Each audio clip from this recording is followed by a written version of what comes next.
안녕하세요. 저는 30대 중후반이에요. 광명에 살고 있지요. 결혼 전 홀로 계신 엄마를 두고 결혼하는 게 마음이 너무 아파서 결혼은 하지 않으려 생각했었는데 남편의 적극적인 구애로 결혼을 하게 되었어요. 본인의 엄마처럼 모신다는 둥 입에 발린 소리를 하면서 저를 설득했거든요. 아빠를 일찍 여의고 엄마와 단둘이 살았어요. 아무런 가족이 없는 엄마는 그저 저를 금이야 오기야 키워주셨죠. 다행히 아빠가 남긴 유산이 조금 있어서 엄마와 둘이 사는 데는 크게 넉넉하진 않았지만 그래도 살만은 했답니다. 결혼하는 날 엄마가 어찌 그렇게 우시던지 아마도 홀로 저를 키웠던 세월이 생각나서 우시는구나 싶었어요. 그렇게 저는 엄마를 두고 결혼을 했답니다. 제가 결혼을 하고 신접살림을 차려나가자 엄마는 이제 완전한 혼자가 되신 거죠. 그런 엄마가 신경이 많이 쓰였지만 어쩔 수 없는 일이라며 애써 그렇게 생각만 했던 것 같아요. 엄마 혼자 있는 게 너무 안쓰러워.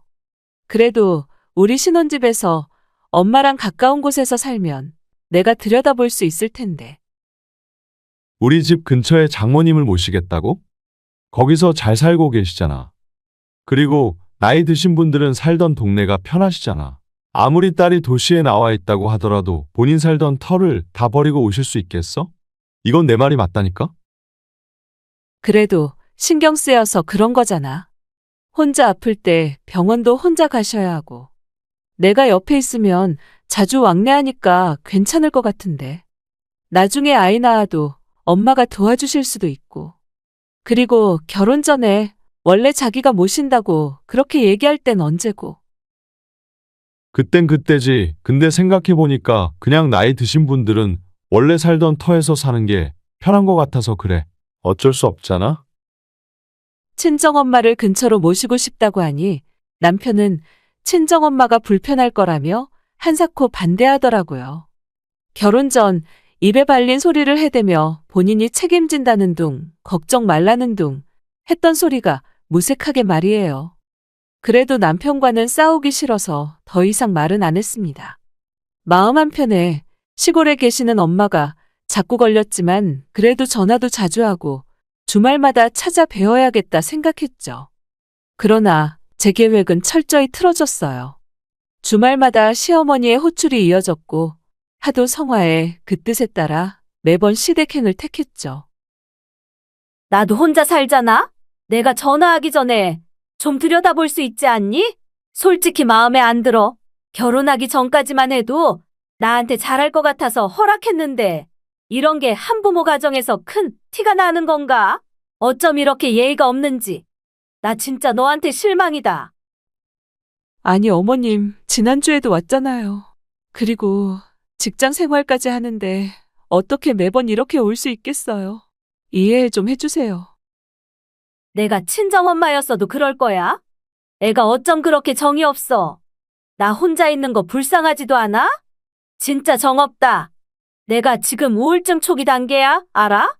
너가 나한테 어떻게 하느냐에 따라 내 우울증이 더 심해질지 좋아질지 너하기 달려있어. 어쩜 애가 그렇게 모지니? 혼자 있는 내가 불쌍하지도 않아? 내가 너였으면 금이야 오기야 엄청 잘했을 거야. 알아?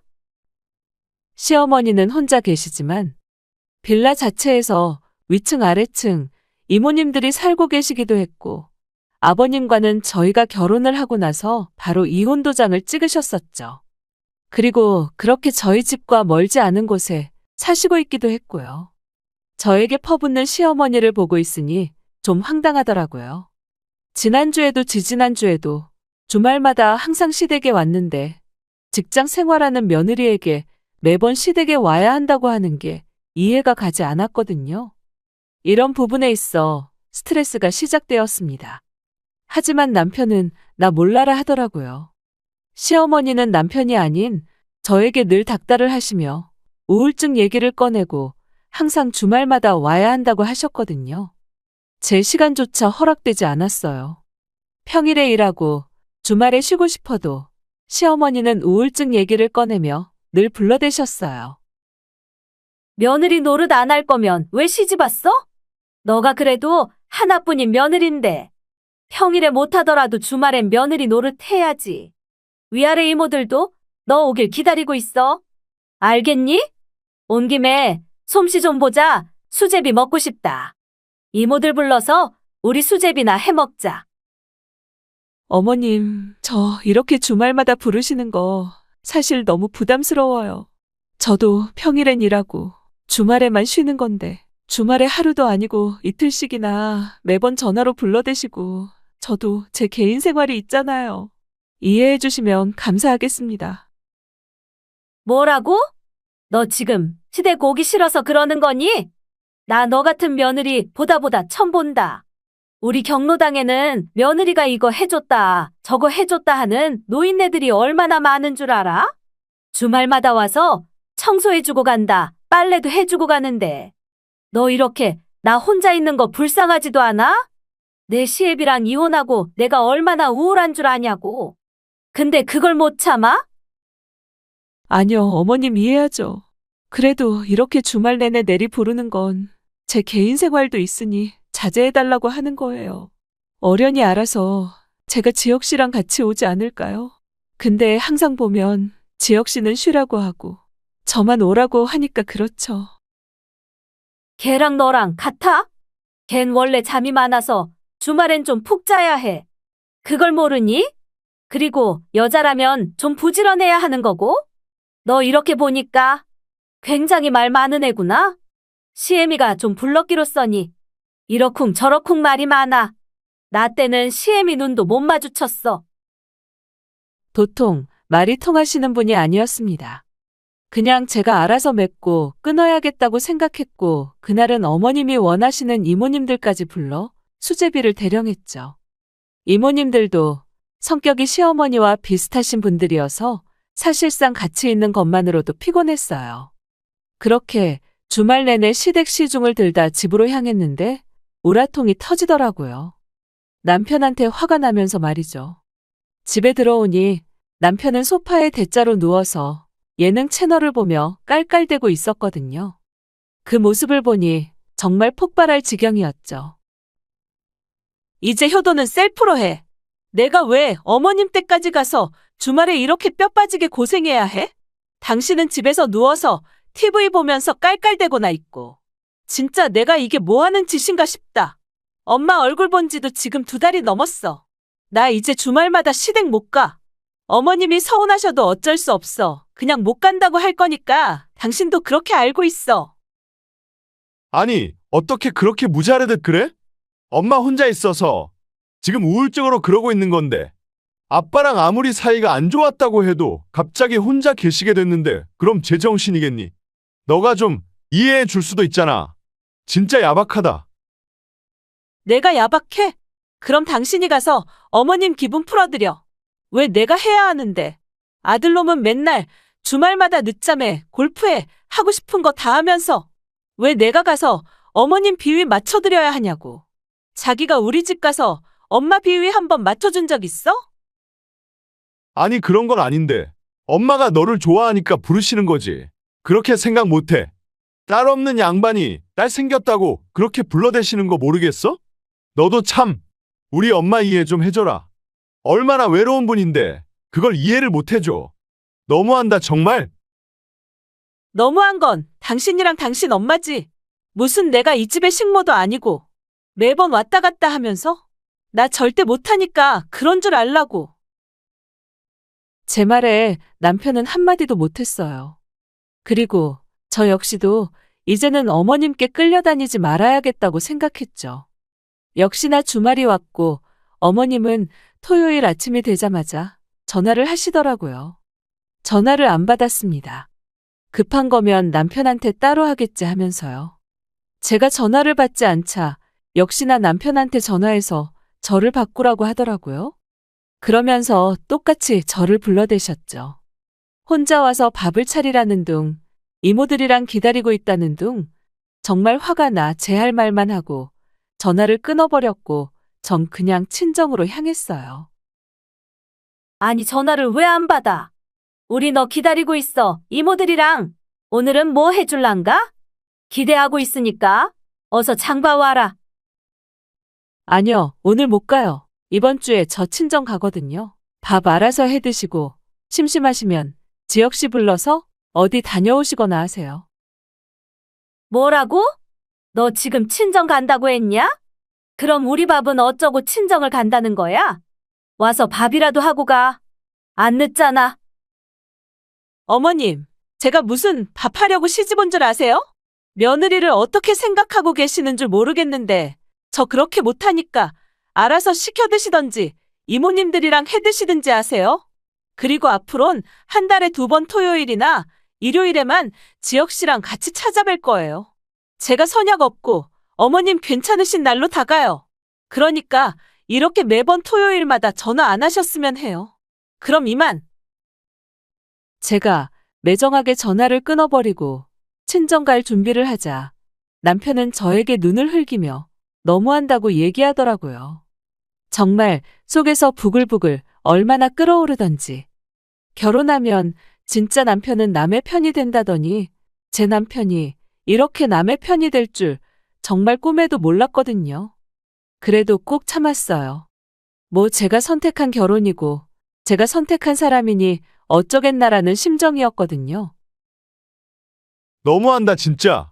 엄마가 얼마나 외로우면 너한테까지 그러시겠냐? 그걸 그렇게 매정하게 진짜 차갑다, 차가워. 내가 말했지? 그럼 당신이 가서 어머님 시중 들어. 왜 나한테 그래? 난 우리 엄마 보러 갈 거야, 알겠어? 한두 번도 아니고 본인 아들은 그렇게 쉬라고 하면서 왜 나를 불러대는 거야? 난 진짜 이게 웃겨서 그래. 자기도 꼼짝을 안 하잖아. 집에서 그래놓고 나한테 할 말이 있니? 뻔뻔한 거지, 그게. 언제 한번 장모님 뵈러 갈까? 라는 말을 한 적이 있냐? 됐고, 그만해. 나 진짜 폭발해버리기 전에. 그렇게 남편과 한바탕 한 뒤 전 친정으로 향했어요. 마음도 불편하고 친정엄마도 보고 싶고 마음이 그렇더라고요. 오랜만에 가는 친정길이어서 얼마나 기분이 좋고 행복하던지 너무 좋았어요. 그렇게 한참을 달려 친정엄마네 도착을 했는데 오랜만에 본 엄마 얼굴이 많이 안 좋았습니다. 살도 많이 빠지고 급격히 쇠약해진 느낌이랄까요? 엄마는 괜찮다고 했지만 말이에요. 엄마, 오랜만에 나왔어. 아니, 얼굴이 왜 이렇게 안 좋아? 무슨 일 있어? 잘 챙겨 드시라고 했잖아. 또 잘 안 챙겨 먹었구먼. 벌써 얼굴이 상했네. 속상하게 진짜 어디 아픈 거야? 아니면 좀 피곤해서 그런 거야? 걱정되잖아. 요새 이것저것 집안일 좀 했더니 그러네? 나이는 못 속이지? 그래도 전화라도 하고 오지. 그럼 엄마가 맛있는 걸로 해놨을 텐데. 이서방은 같이 안 온 거야? 오랜만에 오는 거 이서방이랑도 같이 오지? 그럼 씨암탉이라도 잡는 건데. 에이, 됐어. 오늘은 나가서 먹자. 엄마가 좋아하는 중식 드셔요. 살도 빠지고 얼굴이 말이 아니네, 정말. 속상하다. 엄마 괜찮다니까. 그냥 요새 이런저런 생각이 많아서 잠을 통 못 잤더니 이래. 너 시집 보내니까 이제 혼자 잤니? 이런저런 생각하다가 잠도 뒤척이고 그러다 보니까 이런 거야. 걱정할 거 전혀 없으니까 인상 펴세요, 우리 공주님. 급격히 안 좋아진 엄마의 얼굴을 보니 마음이 안 좋았어요. 그날은 엄마 맛있는 것도 사드리고 옷도 사드리며 오랜만에 정겨운 주말을 보냈답니다. 그리고 종종 자주 와서 엄마를 들여다봐야겠다고 생각했죠. 오랜만에 찾아뵌 엄마는 정말 외로워 보이셨거든요. 엄마 주변에 아무런 가족이 없어서 더 걱정이 되는 건 사실이었죠. 그렇게 집에 오면서도 마음이 편치 않았죠. 그리고 집으로 돌아와 씻고 팩을 하려는데 갑자기 속이 너무 안 좋은 거예요. 날짜를 따져보니 임신인 것 같더라고요. 그리고 바로 다음 날 가서 병원에서 임신 소식을 들었습니다. 막상 임신을 했다고 하니 한편으로 좋으면서도 마음이 복잡하더라고요. 나 임신했어. 자기 이제 아빠 된다고. 우리가 이 아이한테 좋은 엄마 아빠가 되려면 진짜 지금부터라도 잘 지내야 해. 정말이야? 그럼 당연하지. 아이가 태어난다는데. 뭘 못하겠어. 안 그래? 자기 얼른 앉아서 쉬어. 집안일은 내가 다 할게. 임신하니 좋네? 자기가 이렇게 솔선수범으로 집도 치우고 나도 공주처럼 대해주는 것 같아서 얼마만의 평화야? 임신을 하니 좋긴 좋더라고요. 남편과 시댁 문제로 조금 갈등이 있었지만 금세 풀어졌죠. 그리고 임신을 하고 나니 친정엄마가 더더욱 생각이 나면서 저희 집 근처로 친정집을 옮겼으면 좋겠다는 생각이 들었어요. 그리하여 다시 한번 남편을 설득하기로 했죠. 남편은 처음엔 그렇게 좋아하지 않았지만 막상 제가 임신을 하고 나니 그럼 저 좋을 대로 하라고 하더라고요. 엄마 얼굴도 많이 안 좋고 그냥 도심권에 사는 게 나을 것 같아. 거기서 병원 한번 가려면 힘들잖아. 나도 임신해서 몸도 힘들어질 텐데 친정엄마 가까이 살면 좋을 거고. 엄마 보고 집 팔고 여기 쪽으로 이사 오라고 해야겠어. 당신도 그런 줄 알아. 그래도 불편한데. 아무래도 어머님 계시면 내가 좀 신경 써야 할 것들이 많아지잖아. 안 그래? 근데 뭐 어쩔 수 없지. 당신이 뭘 한다고 그래? 어차피 뭘 하지도 않으면서. 여하튼 그렇게 할 거니까 당신은 신경 쓰지 마. 알겠지? 그런 줄 알아. 그래 뭐. 너 몸 힘들고 무거워지는데 그래도 장모님 오시는 게 아무래도 낫겠지. 알겠어. 그런 줄 알게. 신경 쓰지 마. 그렇게 친정집을 저희 집 근처로 옮기게 되었어요. 엄마도 막상 제 집 근처로 오니 좋아하시더라고요. 제 몸조리를 해줄 수 있다면서요. 막상 도시로 올라오시니 엄마는 밝아지셨어요. 주변에 구경할 때도 많고 아프면 바로바로 병원을 갈 수 있는 게 엄마한테는 가장 큰 낙이었거든요. 그리고 무엇보다 힘들 때 제가 옆에서 기댈 사람이 있다는 게 너무 행복하더라고요. 너무 잘 됐다. 안 그래도 너 임신했다고 해서 몸조리 걱정했는데 가까이 사니까 이제 몸조리도 엄마가 해줄 수 있겠어. 그럼 당연하지. 이제 그전보다 더 자주 찾아뵐게. 너무 좋다. 엄마가 근처 사니까 이렇게 자주 왔다 갔다 할 수도 있고. 그래도 시댁 눈치 보이니까 너무 자주는 왔다 갔다 마라. 시어머니가 싫어하시지. 알겠지? 뭐든 눈치껏 행동해. 어이구, 알겠습니다. 그나저나 엄마도 도시로 나오니까 너무 좋지? 병원도 가깝고 여기 근처에 경로당도 있어, 엄마.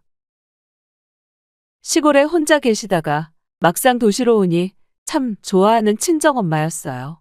하지만 단 한 사람, 시어머니는 엄청 못마땅해 하더라고요. 가뜩이나 제가 이제 주말마다 남편과 가는 것이 아니면 못 간다고 선언까지 한 데다 친정엄마까지 근처로 이사 오니 시어머니는 뭐가 그렇게 배가 아픈지 사사건건 저에게 시비를 걸어대셨죠. 그러면서 친정엄마 욕까지 서슴지 않으셨어요. 참나. 임신이 벼슬이다 아주. 너네 엄마까지 이 근처로 데리고 오고. 난 그럼 이제 내친다는 거냐 지금? 어머님 무슨 말씀을 그렇게 하세요? 저희 엄마도 이제 나이가 있으시니까 병원 근처에 사시는 것도 나쁘지 않죠. 시골 노인네가 시골 노인네처럼 살아야지. 도시에 온다고 해서 뭐가 달라져? 아주 웃기고 앉아있다. 정말 과하다, 과해. 그래도 이제 연세가 있는 만큼 제 근처에서 들여다보며 모시고 싶어요. 어머님도 지역시 근처에서 사시고 싶으신 거랑 똑같다고 생각하시면 돼요. 어머님은 낮에 경로당도 다니시고 이모님들도 주변에 같이 사시고 즐겁잖아요. 근데 저희 엄마는 정말 저밖에 없어서 차라리 제가 옆에 이렇게 있으면서 들여다보고 싶어서 그래요. 조금만 이해해 주세요, 어머니. 시댁이랑 친정이랑 같니? 내 엄마가 이 근처 와 있으면 우리 지역이가 얼마나 불편할 거야. 안 그래? 사위라고 한 번이라도 더 들여다봐야 하고. 그 피곤이 다 우리 아들한테 가는 거 아니야. 내가 그러니까 그렇지. 어쩜 생각하는 게 지밖에 모른다니까.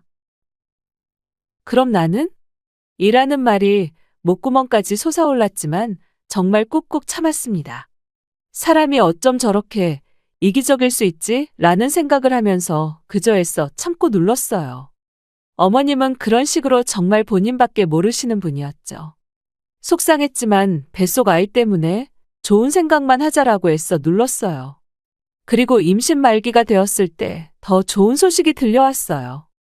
오래전 친정엄마와 헤어진 가족을 친정엄마가 만난 것 같다고 저에게 얘기해 주셨거든요.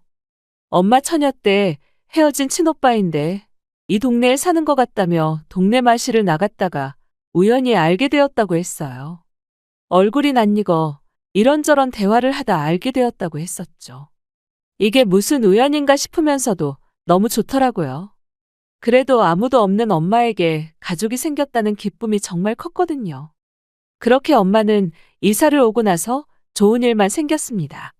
오래도록 떨어져 있던 친오빠, 저에겐 삼촌을 만나 늘 기뻐하셨거든요. 오빠가 나 때문에 희생 많이 했는데 커서 헤어지고 너무 그리웠어. 근데 이렇게 만나다니 이게 꿈이야, 생시야, 정말. 엄마 너무 잘 됐다. 진짜 나도 삼촌 한번 뵈러 가야지. 하나뿐인 삼촌인데 난 처음 보는 거잖아.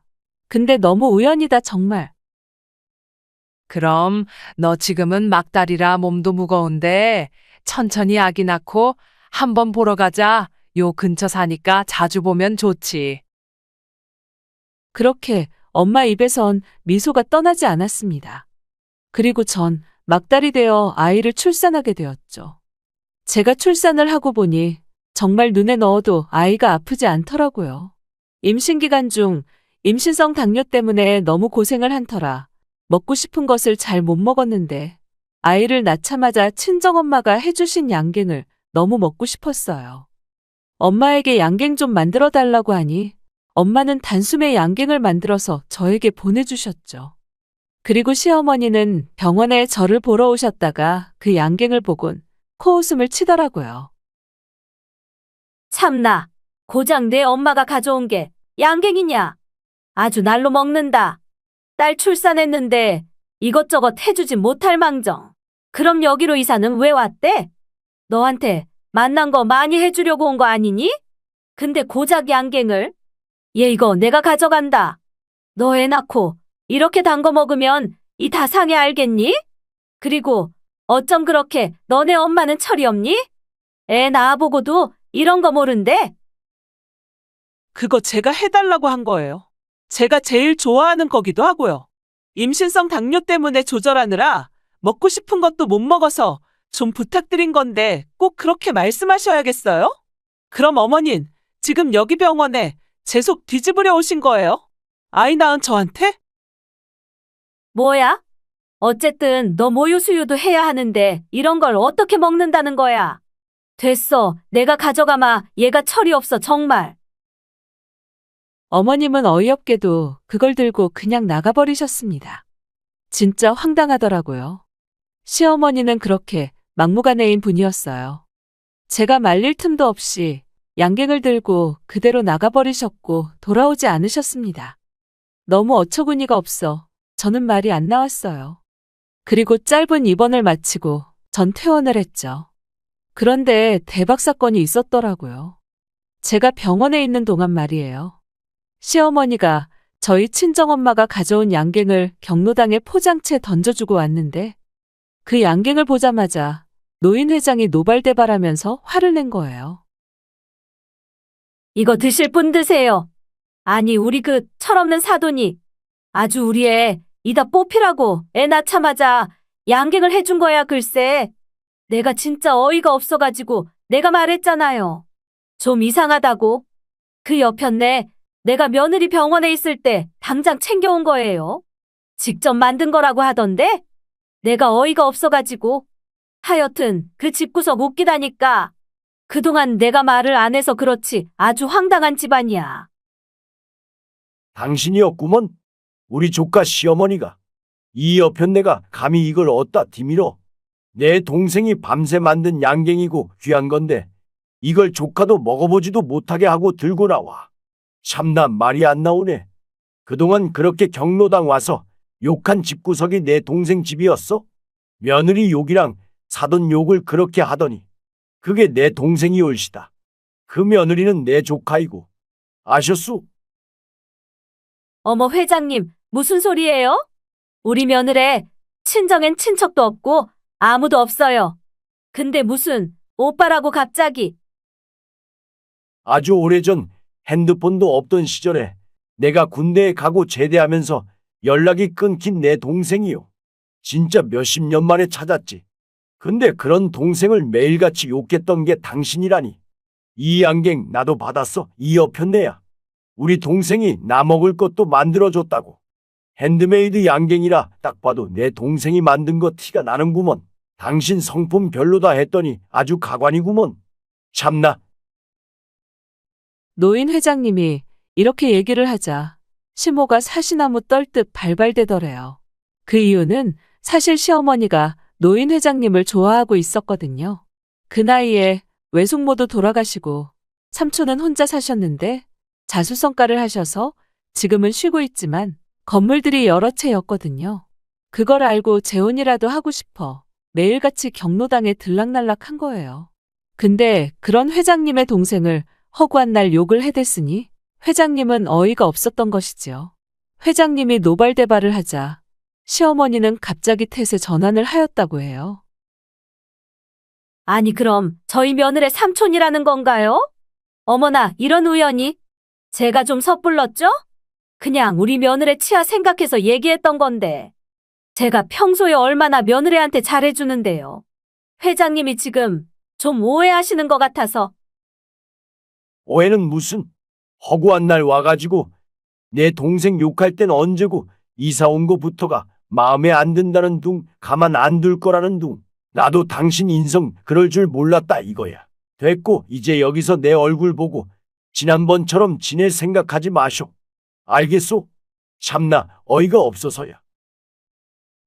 시모는 경로당 회장님을 잘 꼬셔서 팔자 한번 펴보려고 했다가 오히려 호되게 망신을 당하고 말았던 거예요. 이 얘기를 저희 삼촌 경로당 회장님이 저희 엄마한테 얘기해 준 것이었고요. 정말 꼴 같지도 않으면서 저도 우습더라고요. 이 일이 있고 저에게 시어머니는 전화가 엄청 오셨어요. 회장님께 잘 얘기해 달라는 둥. 그 뜻이 아니었다는 둥. 엄마와 자리를 마련해 달라는 둥. 소식 들었니? 아니 진짜 우리 회장님이랑 자리 좀 마련해줘라. 아니 회장님이 지금 나에 대해서 단단히 오해를 하고 계셔. 다 들었어요. 경로당 가서 저희 욕을 그렇게 하셨다면서요? 제가 뭘 그렇게 욕먹을 짓을 했으며 저희 엄마는 무슨 죄인가요? 진짜 기가 막혀서 저희 삼촌도 혀를 차던데. 그리고 자리를 마련하기 전에 저와 저희 엄마한테 사과 먼저 해야죠. 사실 회장님이랑 나랑 좀 그런 게 있었어. 그러니까 자리 좀 마련해줘. 내 전화는 도통 안 받는다. 그러니까 너희 얘긴 나중에 하자. 내가 재혼하면 너도 좋을 거 아냐, 안 그래? 매번 나 신경 안 써줘도 되고? 그러니까 네가 중간에서 말 좀 잘해다오. 아니요. 절대 실례요. 당신 같은 여자가 외숙모 자리가 된다니. 진짜 소름 끼쳐요. 이 정도로 경우 없는 사람 처음 보는걸요? 제 말이 끝나자 시어머니는 제 머리를 잡으시려 했고 전 그 손을 확 뿌리쳐 오히려 시어머니를 밀어버렸죠. 시어머니는 그 길로 떼굴떼굴 구르셨어요. 얼마나 우습던지. 정말 동영상을 찍어놓지 못한 게 한이 될 만큼 그 기억이 뇌리에 박혔답니다. 그리고 남편에게 절대로 시어머니와 만나지 않겠다고 선언했어요. 하지만 남편은 저보고 가서 사과하라고 하더라고요. 일이 이렇게 되자 더 이상 남편에 대한 신뢰가 사라졌고 전 이혼을 요구했습니다. 물론 친권 양육권은 다 제가 가져오기로 하는 걸로 말이죠. 남편도 저에게 정이 떨어졌다며 쉽게 이혼을 하겠다고 하더라고요. 정말 남편에게 남은 정마저 떨어졌죠. 당신도 내가 몇 번 참았는데 앞으로 계속 이럴 거라면 그냥 이혼해. 난 이제 어머님 얼굴 안 볼 거니까 그런 줄 알아. 이혼! 누가 겁낼 줄 아냐? 나도 너처럼 피도 눈물도 없는 여자 정 떨어져서 싫어. 그래 이혼하자. 이혼해. 그렇게 저흰 합의 이혼을 했습니다. 양육권과 친권 때문에 소송을 했지만 남편보다 제가 더 수입이 많았기 때문에 아이를 키울 수 있는 여건이 더 좋다는 이유로 저에게 돌아왔고요. 남편은 양육비를 다달이 줘야 했어요. 그리고 제가 이혼을 하고 나자 시어머니는 더더욱 본인이 재혼을 못할 것 같았는지 억척스럽게 삼촌에게 매달리더라고요. 삼촌은 그런 어머님을 뿌리쳤고요. 아니, 한 번만 만나서 얘기하자니까요? 네? 그땐 오해라니까. 아휴, 진짜. 우리 이렇게 헤어지는 거 아니잖아요. 우리가 무슨 사이였나? 참나 아주 북치고 장구치고 혼자 다 하는구먼. 내 돈에 눈이 멀어서 어떻게든 팔자 한번 펴보려고 했을 텐데 이럽슈. 경로당에서도 이미 소문은 날 대로 났으니 오든지 말든지 마음대로 하고 난 노인회장 탈퇴할 거니까. 아니, 회장님. 어떻게 그럴 수 있어요? 이내 마음에 불 찔러놓고 그렇게 미련 없이 가버리면 전 어쩌라고. 제가 잘못했다니까요. 이게 몇십 년 만에 오는 설렘인데 제가 어떻게 회장님을 포기하겠어요? 안 그래요? 제발 제 얘기 좀 들어봐요. 웃기고 있네. 내 돈이 좋아서겠지. 가족도 없이 빌딩만 가지고 있는 나한테 접근하는 이유. 그거 하나 아니겠어? 일 없어? 전 시어머니에게도 따로 위자료 청구 소송을 걸었어요. 제가 남편과 이혼함에 있어서 가장 큰 유책 사유니까요. 다행히 그게 받아들여져 시어머니에게 따로 위자료를 받을 수 있었네요. 이혼했을 때 내가 어떻게 살지 라고 막막했는데 막상 이혼을 하니 남편도 있으나 마나 한 존재였어서 그런지 빈자리를 전혀 느낄 수가 없더라고요. 지금은 엄마와 살림을 합쳐 아이와 함께 살아가고 있고 늦게나마 만난 삼촌이 저희 엄마와 저 그리고 저희 아이까지 잘 케어해주고 계세요. 정말 감사하게도 말이죠. 늦게나마 내가 동생한테 못했던 거 다 해주고 싶어. 내가 자식이 있냐, 마누라가 있냐. 그냥 네가 내 자식이다 생각하고 살 거니까 그런 줄 알아. 이렇게 그저 행복하게 살자. 나도 늦게 가족을 만나서 얼마나 기쁜지 몰라. 아프지만 마라. 고마워요, 오라버니. 이렇게 만나지 못했더라면 어쩔 뻔했어. 안 그래요? 괜히 나 때문에 경로당에도 못 가고. 거기 사람들이 얼마나 그 여자 욕을 하던지. 일단 얽히고 싶지도 않고 내 동생이랑 이렇게 내 조카랑 사는 거지 뭐. 삼촌 고마워요. 그래도 삼촌이 있어서 진짜 든든하다니까요. 엄마도 늘 혼자라서 외로웠는데 이렇게 늦게나마 삼촌을 찾게 돼서 제가 얼마나 기쁜지 몰라요. 여하튼 너무 감사합니다. 제가 더 열심히 살아서 삼촌한테 많이 갚으며 살게요. 전 그렇게 열심히 살아나갔어요. 지금은 이혼한 지 4년째이고요. 다행히 혼자 아이를 키우는 거에 있어서는 전혀 힘들지 않더라고요. 정말 결혼할 때부터 애 아빠가 남편 노릇을 제대로 안 해서 그런지 빈자리는 전혀 없고 말고요. 간간히 아이 때문에 남편을 보긴 하지만 사적인 말은 아예 하지 않고 있습니다. 그리고 시어머니 또한 위자료까지 뺏기고 팔자 한번 펴보려다가 팽당한 것이 온 동네에 소문이 나서 얼굴 들고 못 다닌다고 하더라고요. 그래서 이 근처를 떠나 먼 곳으로 이사를 갔어요. 그 일이 있고 나서 이혼을 했다는 게 아이한테 참 미안하지만 그래도 그런 집에서 크는 것보다 훨씬 나은 선택이었다고 믿고 싶어요. 앞으로 제가 더 노력해서 삼촌과 엄마에게 더욱더 힘이 되는 자식이 되고 싶기도 하고요.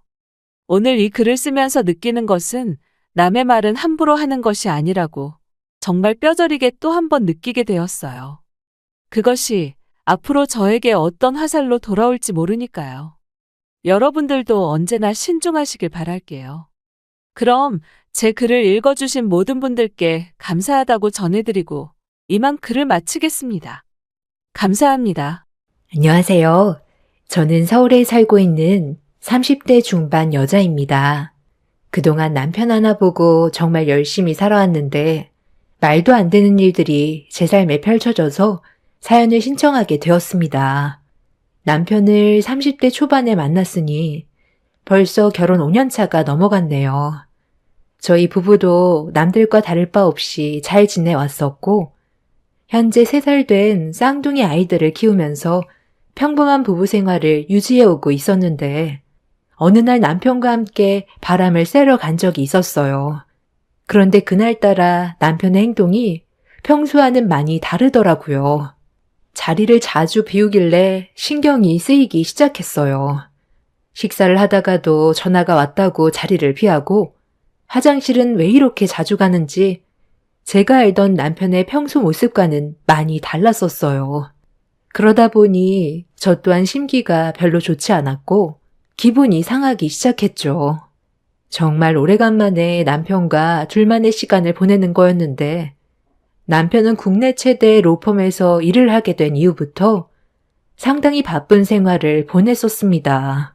그전에도 변호사 생활이 한가한 건 아니었지만 상당히 큰 로펌에 입사하고 나서부턴 삶에 많은 변화가 찾아왔어요. 남편이 하는 일을 제가 전부 다 알 수 없기 때문에 저와 아이들을 위해 열심히 일을 하고 있는 중이라고만 생각하고 이해하려고 했어요. 저희 엄마가 저와 남편이 주말에 함께 시간을 보내지 못하는 게 안쓰럽다며 몸도 불편하신데 먼 길을 오셔서 아이들을 돌봐주셨습니다.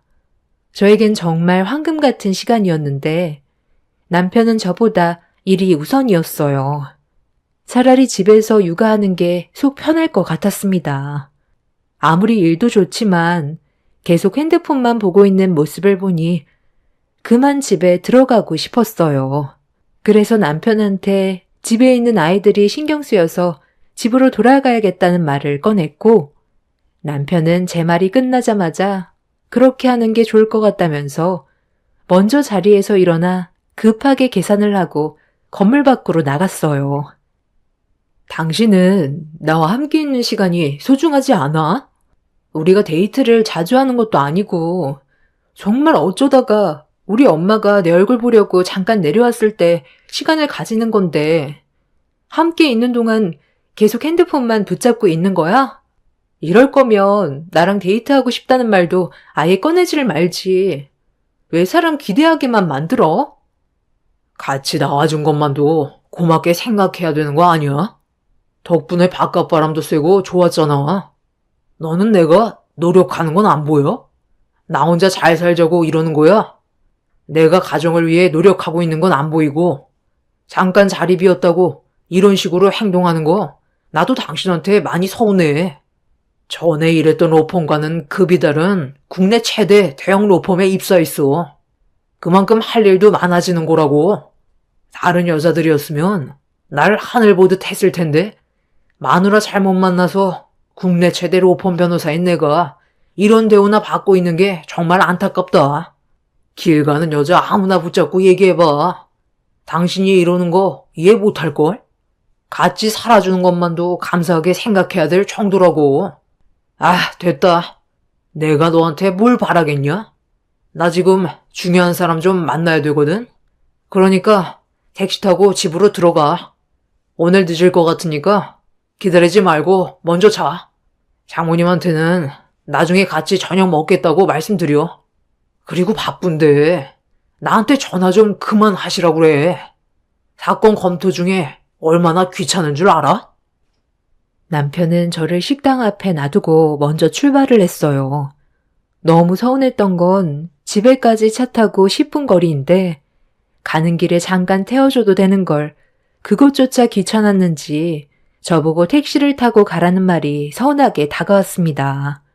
저를 집에까지 바래다 줄 시간조차 없을 정도로 업무가 많이 바쁜 것 같아 이해하려 했어요.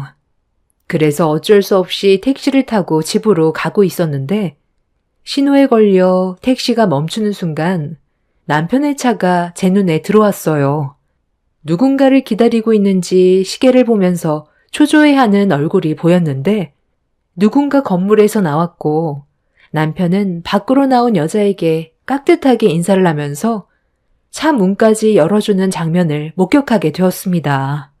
남편이 여자에게 쩔쩔매는 모습을 처음 보기도 했지만 무엇보다 남편의 차에 여자와 단둘이 올라탔다는 게 저에게 충격으로 다가왔었죠.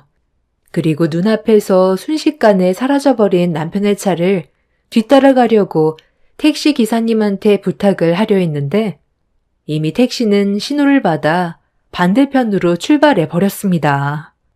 그때가 처음으로 남편이 다른 여자와 함께 있는 모습을 목격한 장면이었어요.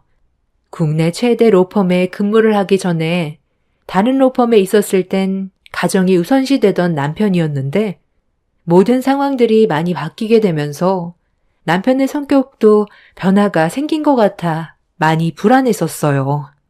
항상 저에게 가족을 최우선시하겠다던 남편이었는데 현재 남편을 봤을 땐 저와 약속했던 건 전혀 지켜지지가 않았습니다. 남편이 밖에서 일을 하다 보면 가정을 우선시하겠다는 약속을 지키기 어렵다는 건 저도 알고 있었어요. 제가 원하는 건 하던 일을 때려치우면서까지 가정을 신경 쓰라는 게 아닌 쉬는 날만큼은 남편이 옆에서 함께 해주길 바라는 거였는데 그게 이루어지지 않았습니다. 이런 상황들이 많이 답답했었고 집에 가는 동안 남편 차에 올라탄 의문의 여자가 누구인지 알지 못한 상태라 계속 그쪽으로 신경이 쓰였어요. 저와 헤어지기 전에 집에 늦게 들어올 것 같다는 말을 했던 게 갑자기 떠올랐고 저는 그때부터 머릿속에 오만 가지 생각이 다 들게 되었습니다. 누구와 함께 하길래 밤늦게까지 있다가 들어오는 건지 계속 머릿속에서 이상한 상상들을 하게 되면서 얼굴빛이 어두워지자 엄마는 이런 제가 걱정이 됐는지 밖에서 무슨 일이 있었냐고 물어보시길래 속마음을 털어놓고 싶었지만 저희 집에까지 오셔서 아이들 돌봐주시고 저와 남편이 시간을 보낼 수 있게 만들어주셨는데 그런 엄마에게 걱정을 끼쳐드리고 싶지 않아 별일 아니라고 대충 둘러댔어요. 확실하지도 않는데 먼저 일을 만드는 건 아닌 것 같아 일단 상황을 좀 더 지켜보기로 했었습니다. 남편이 저와 아이들을 놔두고 바람을 피울 거라고 믿고 싶지 않았거든요. 그런데 그날 남편은 동이 틀 때까지 집에 들어오지 않았어요. 전화는 이미 꺼져 있어서 어디서 뭘 하고 있는지 모르는 상태에서 남편이 올 때까지 기다릴 수밖에 없었던 저는 많이 답답했고 불안한 마음은 점점 더 커지게 되었습니다. 제가 걱정했던 일들이 점점 현실화가 되어가는 것 같아 잠 한숨 못 자고 남편이 집으로 들어오길 기다리고 있었는데 그날 끝내 집으로 들어오지 않았습니다. 그리고 다시 전화를 시도했는데 꺼져 있던 핸드폰이 다시 신호가 잡히더라고요. 지금 뭐 하자는 거야? 전날에 나한테 뭐라고 그랬어? 좀 늦을 것 같다고만 했지. 집에 안 들어온다는 말은 없었잖아. 그리고 어디서 뭘 하길래 핸드폰은 꺼놓은 거야? 당신이 나한테 설명하기 난감한 상황이니까 핸드폰 전원을 꺼놓은 거 아니야? 나 몰래 너 다른 여자 만나고 있어서 방해될까봐 그랬던 거야? 아, 뭔 소리 하는 거야.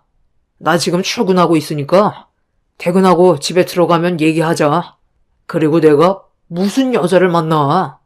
나 그렇게 한가한 사람 아니거든? 아, 제발 쓸데없는 말 좀 하지 마. 남편은 어디서 뭘 하고 있었는지에 대해서는 설명해주지 않았어요. 그냥 전날에 일이 좀 있었다는 말만 하면서 계속 숨기려고만 하고 있었습니다. 차에 올라탄 여자가 누구였는지 물어보고 싶은 마음이 목 끝까지 차올랐지만 차마 입이 떨어지지 않았어요.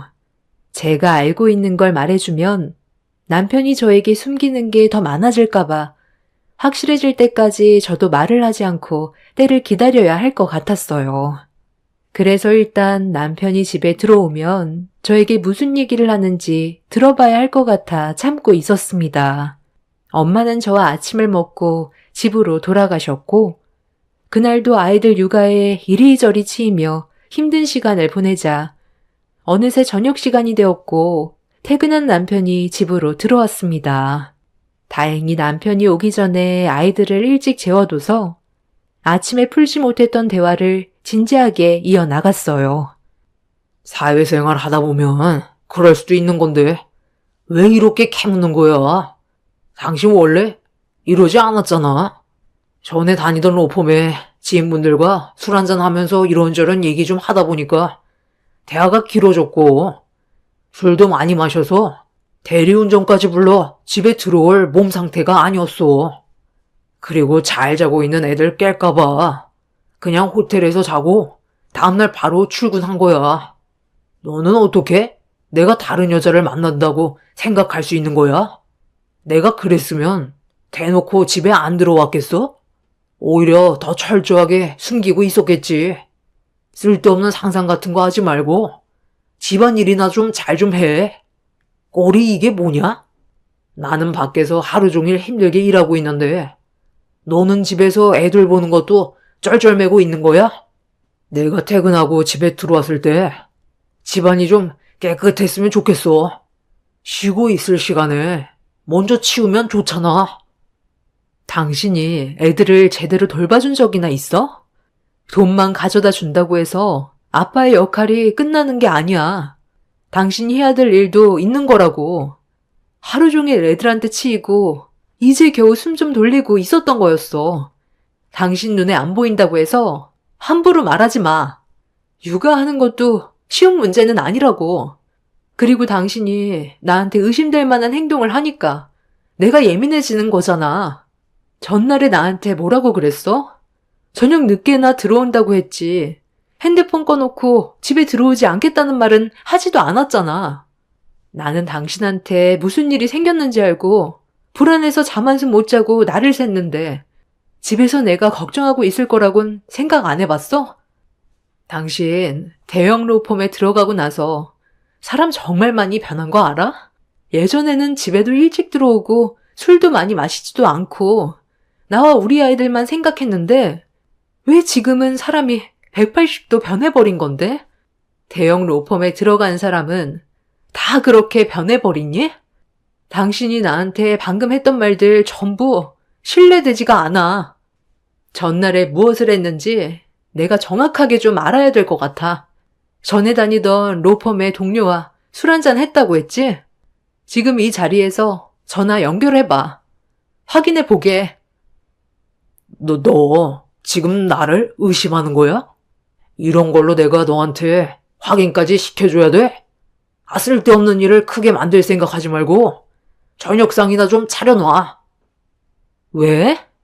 당신이 나한테 떳떳하면 확인 전화해 줄 수 있는 거 아니야? 내 의심을 풀어줄 수 있으면 전화통화 연결해 줄 수 있는 건데 그게 그렇게 어렵니?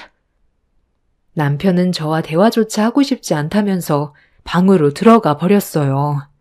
전날에 같이 술을 마셨는지 확인 전화 한번 하면 되는 건데 그걸 어려워하는 남편의 행동이 저에겐 더 이상하게 다가왔어요. 저는 그때부터 남편한테 여자가 생겼다는 걸 확신할 수 있었고 전날에 남편 차에 동승했던 그 여자의 정체가 궁금해지기 시작했습니다. 그래서 남편의 뒤를 캐기 위해 사람을 고용했고 남편을 감시해주길 부탁했어요. 이런 사실을 전혀 모르고 있는 상태에서 제가 받아보게 된 남편의 모습이 담긴 사진 속에선 며칠 전에 차에 올랐던 여자와 거의 매일 붙어 있었다는 걸 제 두 눈으로 확인을 할 수가 있었습니다. 예상했던 대로 남편은 정체 모를 여자와 바람이 난 거였어요. 그렇게 사람을 고용해 증거물을 하나둘 모아놓기 시작했고 며칠 뒤 남편이 바람 피우고 있다는 걸 확신하게 된 결정적인 날이 있었어요. 그날 남편이 저에게 문자를 남겼는데 얼마 전과 비슷하게 저녁 늦게 들어온다는 말이었고 예상대로 남편은 그날도 집에 들어오지 않았습니다. 그리고 저에게 핸드폰으로 전송이 된 몇 장의 사진에는 남편과 내연녀가 같이 호텔로 들어가고 있는 모습이 찍혀 있었어요. 나한테는 절대로 바람은 아니라고 했던 사람이 그동안 거짓말을 밥 먹듯이 하면서 대놓고 바람을 피우고 있던 거였습니다. 사람 말 함부로 믿으면 안 된다고 했지만 남편이기 때문에 신뢰했고 아이들 앞에서 거짓말을 할 거라곤 꿈에도 몰랐습니다. 이미 결정적인 증거물이 확보가 된 상태에서 더 이상 함께할 필요가 없다고 생각했어요. 남편은 다음 날에도 연락이 없었고 집에는 아예 들어올 생각조차 하지 않았습니다. 이미 남편은 저와의 신뢰를 깨버리는 행동을 저질렀기 때문에 더 이상 함께하고 싶지가 않았어요. 그래서 제가 먼저 터트리는 게 좋을 것 같아 그동안 쌓아왔던 증거물을 가지고 시댁에 가려고 준비를 하고 있었습니다. 시부모님한테 남편이 바람을 피우고 있다는 걸 전부 다 알리고 이혼 통보하려고 마음을 먹고 있었는데 시모에게 때마침 갑자기 전화가 왔어요. 뭐 하고 있었니? 많이 안 바쁘면 잠깐 들렸으면 좋겠는데 오늘 손님이 오기로 했거든. 혼자서 음식 준비하는 게 쉽지가 않아서 네가 좀 도와주면 좋겠는데 내 아들이 오늘 바로 이쪽으로 온다고 했으니까 이따가 같이 집으로 들어가면 될 거다. 대형 로펌에 들어가고 그동안 정신없어서 제대로 된 축하 파티도 못했잖니. 그래서 이번에 합격 축하상 좀 차려주려고 음식 준비 중이었는데 혼자선 시간 내에 음식을 다 만들지 못할 것 같네. 우리 집과 먼 거리도 아니니까 와줄 수 있지? 시모는 남편이 바람 피우고 있다는 사실을 전혀 모르고 있었기 때문에 자기 아들 대형 로펌에 취직에 합격했다고 좋아서는 정신없이 음식 준비를 하는 듯 보였어요. 어차피 시댁에 가려고 준비 중이었던 저는 차라리 잘 됐다 싶었습니다. 그렇게 아이들을 데리고 시댁을 가니 음식 냄새가 집안에 진동을 했고 제가 들어오자마자 시모는 저에게 앞치마를 건네줬어요. 그리고 시부는 아이들을 데리고 방 안으로 들어갔습니다. 제가 앞치마를 들고 그 자리에 가만히 서 있자 시모는 그런 저를 보면서 많이 급한 듯 서둘러 주방으로 들어오라며 재촉하길래 시모와 남편에 대해 진지하게 대화를 좀 해봐야 할 것 같아 일단 주방으로 들어갔어요. 왜 이렇게 멍하니 서 있기만 하는 거니? 시간 없다고 했는데 계속 그렇게 있을 거야? 애들 보는 것도 힘든데 음식까지 하라고 해서 기분 상했니? 어머님, 오늘 손님 오기로 한 거죠? 그럼 그이 말고 다른 사람도 오는 거예요? 저는 이런 상황들을 전혀 모르고 있다가 전화 주셔서 오게 된 거잖아요. 아, 내 아들 대형 로펌 합격해서 축하해 주려고 손님 한 분이 오기로 했는데 아주 중요한 사람이거든. 너도 들으면 깜짝 놀라게 될 거다. 그이가 요즘 많이 변했더라고요. 대형 로펌에 들어가고 나서 예전 모습은 거의 찾아볼 수가 없어요. 요 며칠 동안 집에도 안 들어오고 제 전화는 아예 받지도 않아요. 바쁘니까 그런 거지. 전에 다니던 로펌에서와는 급이 다르잖아. 손가락에 꼽히는 대형 로펌인데 일거리가 얼마나 많겠어. 바쁜 사람 괜히 힘들게 하지 말고 너는 집에 애들만 잘 보면 되는 거다. 이런 쓸데없는 대화할 시간에 서둘러 음식 준비부터 끝내도록 하자. 약속 시간 이제 1시간밖에 안 남았다. 그이가 저 몰래 바람을 피우고 있는 것 같아요. 최근 들어 그런 느낌을 자주 받았거든요.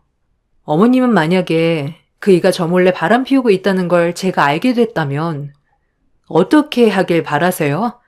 그냥 이혼하길 원하세요? 아니면 한 번은 용서해주고 넘어갔으면 좋겠어요? 정말 진지하게 물어보는 거니까 장난으로 대답해주지 마세요. 내 아들이 바람을 피워도 너는 눈 감아줘야지. 큰일을 하는 사람일수록 일적으로 스트레스 받다 보면 한눈 팔 수도 있지만 그건 속풀이하려고 만나는 거지. 가정을 깨고 싶어 하지는 않을 거다. 그러니까 너도 내 아들이 바람을 피워도 이해하고 넘어가 줄 수 있어야 한다. 큰일 하는 사람들이 실수 한 번 없겠니? 그러니까 어머님은 그이가 저 몰래 바람을 피워도 눈 감아 달라는 거네요. 아이들과 제가 받는 상처는 아무것도 아니라는 거잖아요. 그런 생각을 가지고 계실 줄 몰랐는데 정말 실망이네요. 그이가 지금 저 몰래 바람을 피우고 있어요. 이미 증거물까지 전부 다 확보해 놓은 상태라 법적으로 이혼 소송만 진행하면 될 것 같네요. 제 말을 듣고 있던 시모는 처음엔 많이 놀란 얼굴로 저를 바라보더니 더 이상 아무 말도 하지 않고 음식을 준비하고 있었어요. 남편이 바람을 피우고 있고 증거물까지 확보해 놓은 상태라는데 시모는 어떠한 말도 해주지 않았습니다. 그 모습에 더 화가 난 저는 시모에게 남편의 잘못된 행동에 대해 불만을 터뜨리려는 순간 현관문이 열리는 소리가 들렸고 남편의 목소리가 들려왔어요. 시모는 주방에 서 있는 저를 밀친 뒤 급하게 거실로 달려가 남편을 반겨주고 있었습니다. 제가 주방에서 거실로 나오자 남편은 저를 바라보더니 사색이 든 얼굴로 시모에게 뭐 하는 거냐고 당황한 말투로 물어보고 있었습니다. 시모는 자기가 다 알아서 할 거라면서 신경 쓰지 말라고 현관문에 서 있는 여자의 손을 잡고 들어왔어요. 그리고 시모가 꺼낸 한마디에 저는 엄청난 충격을 받았습니다. 대형 로펌 대표 따님이 우리 아들과 좋은 인연을 만들고 싶어 한다는데 음식 준비는 당연한 거죠. 어서 앉으세요. 예, 빨리 음식들 좀 내와봐라. 그렇게 쳐다보지 말고 일단 밥부터 먹으면서 진지하게 얘기 좀 하자. 나도 이 문제에 대해 심각하게 생각을 좀 해봤거든. 나는 내 아들이 정말 잘 됐으면 좋겠다. 그래서 지금 이런 상황을 만든 거예요? 어머님은 이미 전부 다 알고 있었던 거였네요. 저를 일부러 부른 것도 이유가 있던 거였죠? 저한테 뭘 원하는 거예요? 내가 원하는 거? 네가 내 아들과 이혼해 주는 걸 원한다. 너는 우리 집안 태물이잖아. 애 보는 것 말곤 하는 것도 없는데 차라리 갈아치우고 새 며느리 들이는 게 낫지. 대형 로펌 딸이 내 아들과 좋은 관계를 만들어가고 싶다는데 누가 마다하겠어? 너희 집안과는 비교 자체도 안 되는 집안이야. 어머, 이분이 본부인 되세요? 아, 저는 그냥 가정부인 줄 알았는데 본부인이었다니 몰라봤네요. 솔직하게 말씀드릴게요. 저 이 변호사님이랑 정말 잘해보고 싶어요. 저희는 함께해야 될 이유가 있고 서로 진지한 만남을 이어가고 있거든요. 이제 이 사람 곁에는 제가 있을 거니 그쪽은 그만 자리를 비켜줬으면 좋겠네요. 당신이 모르는 복잡한 일들이 많아. 우리는 함께 할 수밖에 없어. 이혼 위자료는 넉넉하게 줄 거니까 그건 걱정하지 말고 당신 인생 살면 되는 거야. 지금 나한테 무릎 꿇고 손이 발이 되도록 빌어도 모자랄 판에 방금 뭐라고 그랬어? 이혼 위자료를 넉넉하게 주겠다고? 정말 어이가 없네. 내가 위자료만 받고 조용히 넘어갈 것 같아? 그쪽 부모는 애 딸린 유부남을 건드렸다는 걸 알고는 있나? 대형 로펌 따님이 남자가 그렇게 없어? 저희는 함께 해야 될 이유가 있기 때문에 남은 인생 같이 가려는 거예요. 서로가 원하는 걸 이루면 그걸로 만족하는 거죠. 섭섭지 않게 돈도 주겠다는데 얼굴 붉힐 필요 있겠어요? 쌍둥이들 미래도 생각해야죠. 어머님, 제가 요즘에 신경 쓸 일이 너무 많아서 제대로 된 끼니도 못 챙겨 먹었거든요. 가정부인 줄 알았던 저 여자는 그만 보내고 저희끼리 편하게 식사해요. 아, 그럴까요? 예, 너는 이제 필요 없으니까 그만 돌아가라. 우리 새며느리가 편안하게 밥 좀 먹고 싶다는데 네가 계속 거기에 있으면 음식이 목구멍으로 넘어가겠니? 애들 데리고 집에 가 있으면 내 아들이 알아서 이혼 처리해 줄 거고 위자료까지 얹어서 줄 테니까 너는 그냥 아무것도 하지 말고 가만히 있으면 된다. 당신은 나를 사랑해서 결혼한 게 아니었어? 어떻게 한순간에 사람이 이렇게 변할 수가 있는 거야? 너는 나랑 애들이 불쌍하지도 않아? 돈이면 다 되는 거야? 살다 보니 알겠더라고. 지금 이 위치에서도 만족이 안 된다는 걸. 사건 열심히 맡아봤자 항상 제자리인데 무슨 꿈을 꾸고 살아가겠어?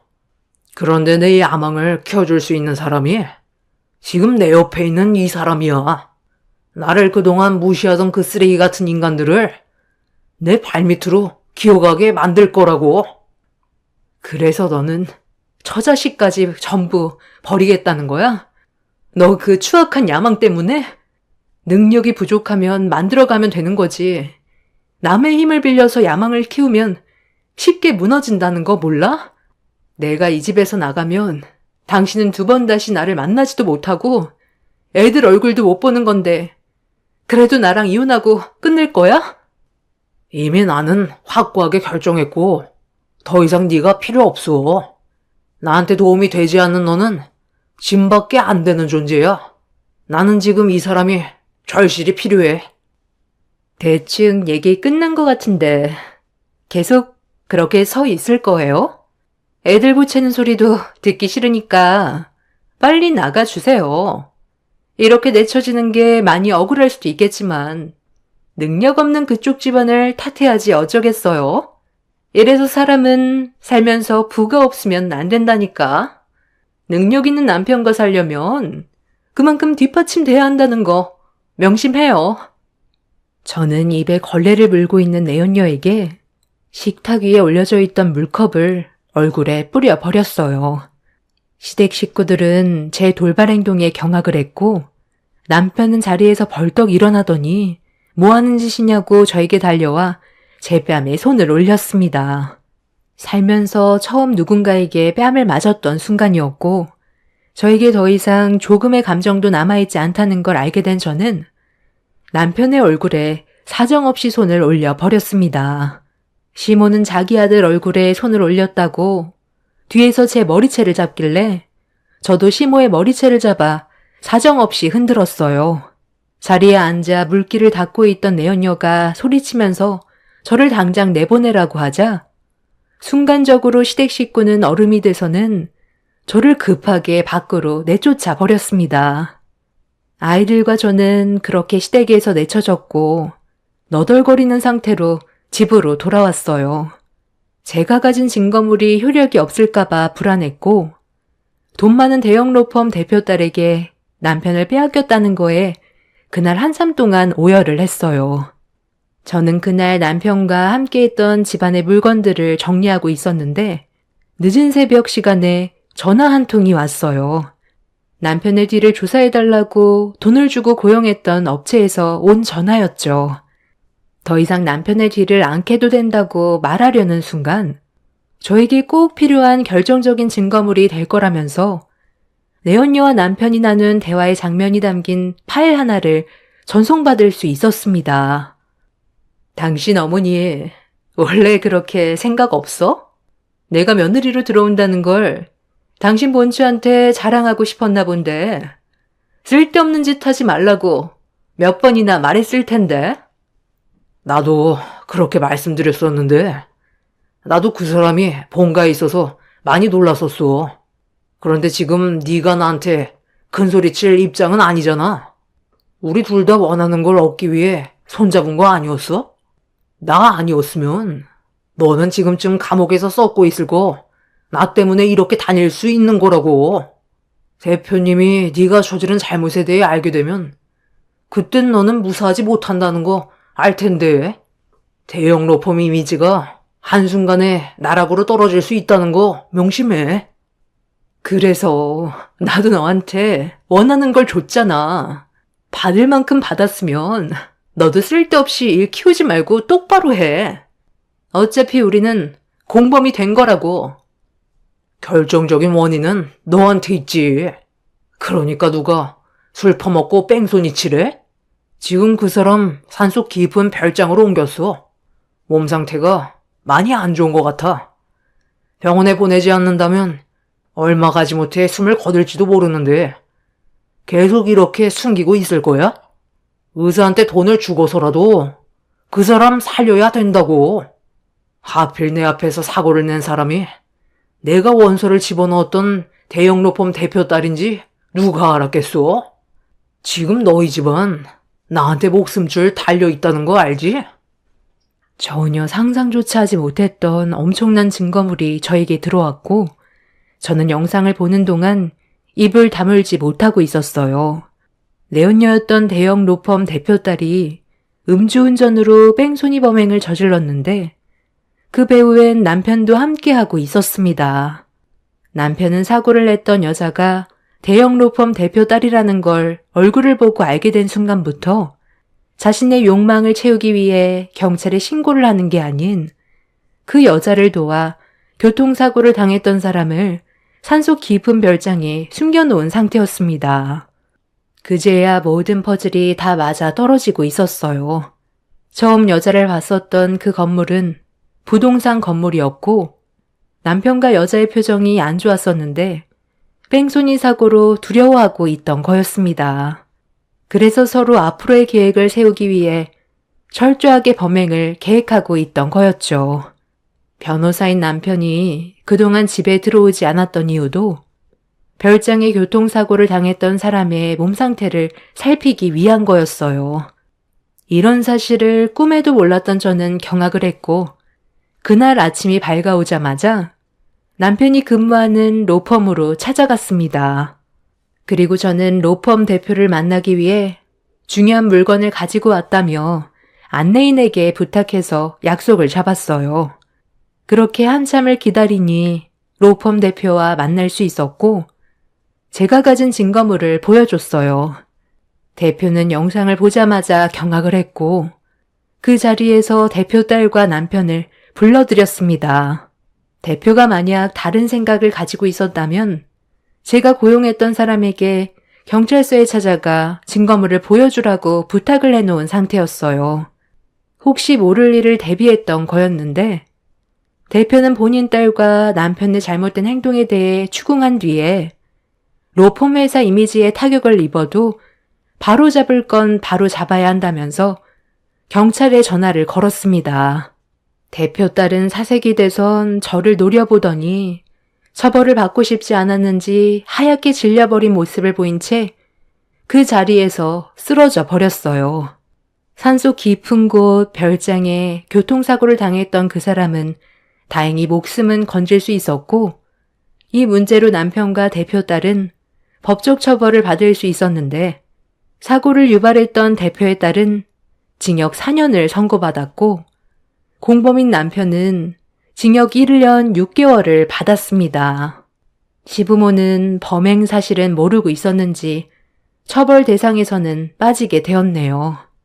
이 문제로 남편과 이혼을 하면서 받은 위자료로 저는 현재 친정에 와서 살고 있어요. 시부모는 뒤늦게야 저에게 용서를 구했지만 태물이라고 했던 말에 너무 큰 충격을 받았었고 2번 다시 그 인간을 보고 싶지 않아 강하게 뿌리친 뒤 그 집안과의 연을 끊어버렸습니다. 남편은 절대로 해선 안 될 행동을 저질렀어요. 자신의 야망에 눈이 멀어 잘못된 선택을 했고 그에 따른 처벌을 받게 되었죠. 만약 이런 사실을 모르고 지나갔다면 잘못도 없는 한 사람이 무고하게 피해를 입게 될 뻔했던 아찔한 순간이었습니다. 본인들의 이득을 채우기 위해 미련하게 손을 잡았던 내연녀와 전 남편이 징역을 살면서 잘못을 되돌아봤으면 좋겠습니다. 제 사연 들어주신 분들께서도 항상 올바른 결정하시길 바랍니다. 감사합니다. 안녕하세요. 저는 20년차 주부입니다. 요즘 들어 가족이라는 것이 무엇인지 자꾸 생각하게 되는 것 같아요. 여러분들에게 가족은 어떤 의미인가요? 저는 원래 가족이라는 건 핏줄로만 이어진 사람들에 해당한다고 생각을 했던 사람입니다. 그렇지만 피가 섞이지 않아도 가족이 될 수 있다는 걸 시간이 갈수록 많이 느끼게 되는 것 같습니다. 남편과는 양가 부모님의 소개로 만나게 되었습니다. 양가 어머님끼리는 아주 어릴 적부터 오랜 친구 사이셨어요. 서로 같은 지역에서 태어나고 자라 학교까지 같이 나왔다고 하셨는데요. 그러다가 시집을 가게 되면서 연락이 끊기게 되었다고 말을 하셨습니다. 어쩌다가 같은 지역에서 살고 있다 우연히 만나게 되면서 그 후로 쭉 친하게 지내셨죠. 서로 왕래를 하다 보니 저와 남편은 서로에게 감정이 생겨서 연애를 시작하게 되었고, 양가 부모님 모두 정말 좋아하셨어요. 결혼을 할 때 역시 특별한 반대 없이 양가 축복을 받으면서 결혼을 했습니다. 사실 남편은 어머님의 친자식은 아니었어요. 어머님은 전처 사이에서 3명의 자식이 있는 아버님과 결혼을 하신 것이었어요. 어머님은 정말 좋으신 분이셨습니다. 자신의 핏줄이 아닌 3명의 자식을 정말 친자식처럼 키우셨거든요. 젊으셨기 때문에 충분히 아이를 낳으실 수도 있었지만 그렇지 않으셨고 오로지 3명의 자식들을 위해 헌신하면서 사셨습니다. 당연히 제가 시집을 간 후에도 어머님은 저를 너무 아껴주셨어요. 아가, 오늘 아무것도 할 거 없어. 가서 수용이랑 같이 차 마시면서 TV 보고 있어. 알았지? 이것만 금방 씻으면 되니까 부엌에 오지 말고. 어머님, 같이 해요. 저랑 같이 하면 더 후딱 끝내죠. 같이 해서 TV도 같이 봐요. 아니다. 나는 너 아낄 거야. 어떻게 시키니? 우리 순자한테 하나밖에 없는 딸인데. 내 자식한테도 안 시키는 걸 어떻게 시켜? 얼른 가서 수용이랑 같이 쉬고 있어. 에이, 어머님, 이거 저 하나도 안 힘들어요. 같이 해요, 어머님. 시어머님은 시집살이라는 건 전혀 없으셨고 오히려 제가 힘들까 애지중지해 주셨습니다. 결혼을 하고 나서도 어머님과 엄마는 자주 만나시면서 이야기도 나누고 함께 시간도 많이 보내셨어요. 사돈지간이 아니라 친구처럼 사이좋게 지내셨죠. 저의 행복한 결혼 생활은 계속 이어질 것이라고 생각을 했습니다. 그러다가 엄마가 결혼 10년 차에 암에 걸리시게 되면서 시한부 선고를 받으시게 되었어요. 그때 당시 일을 하고 있었던 저와 아빠는 낮에 간병을 하지 못했는데 출근했을 때 시어머니가 낮에 그 힘든 간병을 다 해주셨습니다. 처음에는 당연히 시어머니의 선의를 거절했어요. 지은아, 내가 순자 간병을 하고 싶은데 한사코 거절을 해서 말이지. 나는 정말 괜찮아. 우리 순자, 나한테는 둘도 없는 친구라 간병은 다른 사람 손 말고 내가 해주고 싶은데 어떻게 안 될까? 어머님, 간병하는 게 쉽지 않아요. 엄마가 지금 거동도 많이 불편하고 그래서 어머님도 많이 힘드실 거예요. 걱정하지 마시고 저희가 괜찮은 분 알아보고 있어요. 그래도 순자가 힘든데 내가 어떻게 가만히 있겠어? 다른 것 말고 나는 간병만 꼭 해주고 싶은데 아빠한테 잘 말해보면 안 될까? 나한테는 자매나 다름없는 앤데 이제 얼마 남지 않았다고 하니 내가 좀 더 옆에 있어주고 싶어서 그래. 가서 말동무도 해주고 그러고 싶어. 알겠지? 몇 달만이라도 간병을 내가 해줄게. 어머님, 감사해요. 엄마가 어머님 덕분에 마음이 정말 편안하시다고 항상 얘기해주세요. 어머님 아니었더라면 저도 더 힘들었을 것 같아요. 마음 단단히 먹어야 한다. 내가 순자 포기하지 않게 열심히 치료받게 할게. 우리 포기하지 말자.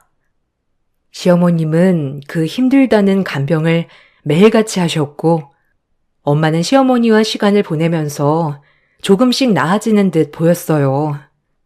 예상했던 시간보다 훨씬 더 오래 엄마는 버티셨지만 결국 눈을 감으시고 말았죠.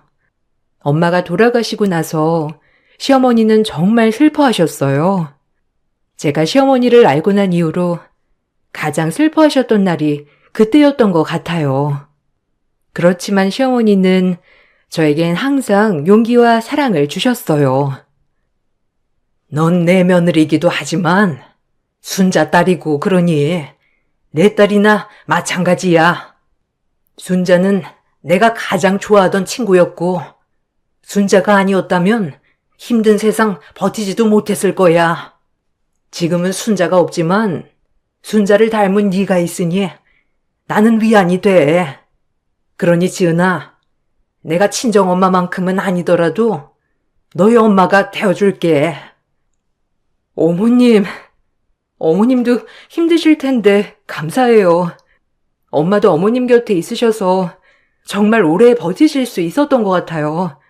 저와 아빠 모두 어머님께 너무나 감사드리고 있어요. 그래, 참 아쉽다. 오래 함께 할 줄 알았는데 그래도 우리 순자 갈 때 웃으며 보내주어서 내가 여한이 없어. 시어머님은 가장 친한 친구를 잃었다는 슬픔이 크셨지만 항상 저를 보면서 힘을 낼 수 있다고 하셨고 저 역시 그런 시어머니께 감사함과 사랑을 느끼고 있었습니다.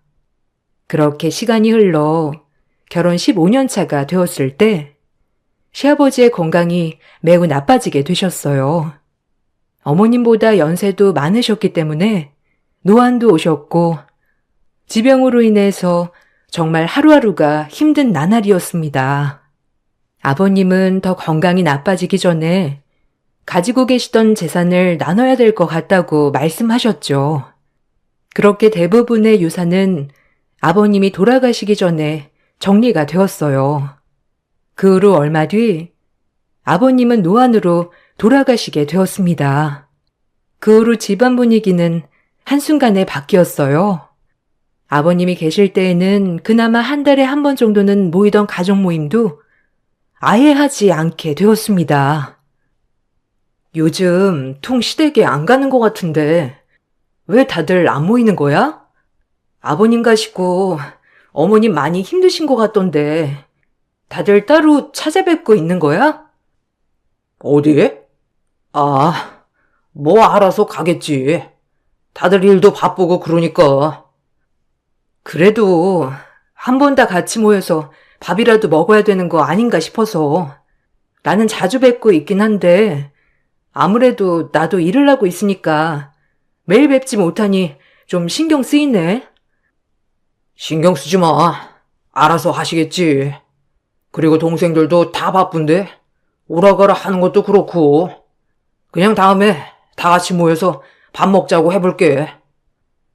아버님이 돌아가시고 나서 남편뿐만 아니라 시동생들 역시 어머님과 별로 교류를 하지 않는 듯 했어요.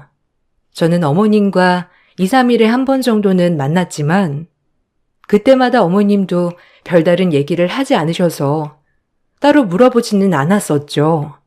그렇게 아버님이 돌아가시고 얼마 뒤 명절이 되었지만 남편뿐만 아니라 시동생들도 아무도 신경을 쓰지 않았어요.